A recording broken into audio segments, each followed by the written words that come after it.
আমরা কি শুধুমাত্র হিরো খুঁজবো নাকি আমরা ভিলেনও খুঁজবো তার অ্যাক্টিং এর মধ্যে? ভিলেনের রোলে লাগবে এবং ওই ইন্ডিভিজুয়াল যদি ওটার জন্য পারদর্শী হয় তাকে আমরা সেখানে অবশ্যই নিব। আপনি গসিপ তৈরি করবেন কি করে সেটাও কিন্তু একটা পড়ানোর ব্যাপার ছিল। এক একজনের তো প্রতিভা এক এক রকম। যে সবচেয়ে ভালো অভিনেতা সে কিন্তু অনেক ভার্সাটাইল হয়। একজনকে স্টার বানানোর যে জার্নিটা, এটার জন্য আমরা 2 বছর হাতে নিচ্ছি। আর দীপ্তর সবচেয়ে ভালো কথা হচ্ছে তাদের সিরিয়াল থেকে শুরু করে ফিল্মে যাচ্ছেন, সেটাও একটা বড় ব্যাপার।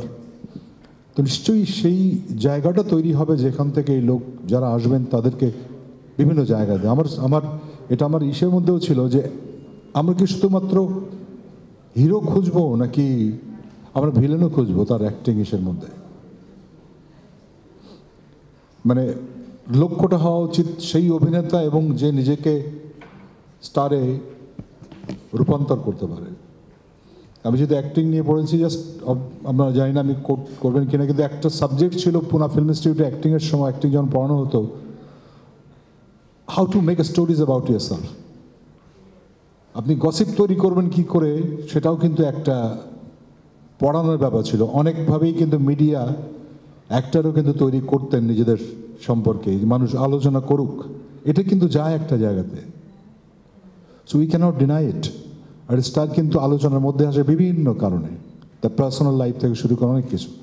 So let's not go into those thing. আমি মনে করি যে আমাদের স্টার ইজ ভেরি মাচ মানুষের কাছে খুব গ্রহণযোগ্য হবে পুরো ব্যাপারটা সেই হিসাবে।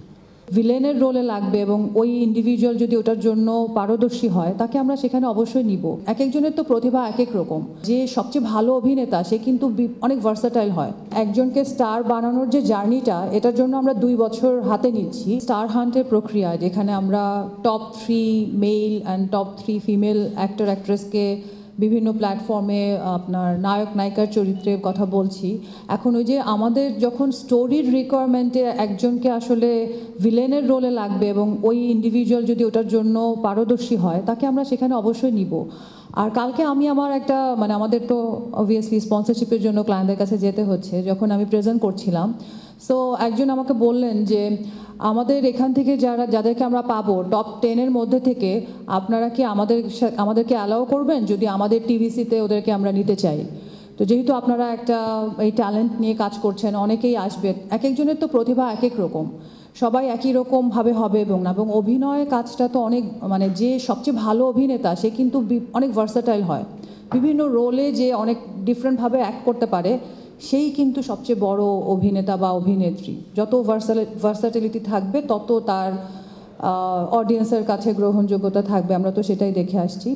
আর একটা ইনফরমেশন বলে দিই যে আমরা যাদেরকে উইনার করছি তাদেরকে আমরা 2 বছরের একটা এগ্রিমেন্টে আমাদের সাথে চুক্তিবদ্ধ করছি। কারণটা হচ্ছে যে তারা যাতে ডিরেল না হয়ে যায়, তারা যাতে অন্য যে কোনো কাজেই চলে না যায়।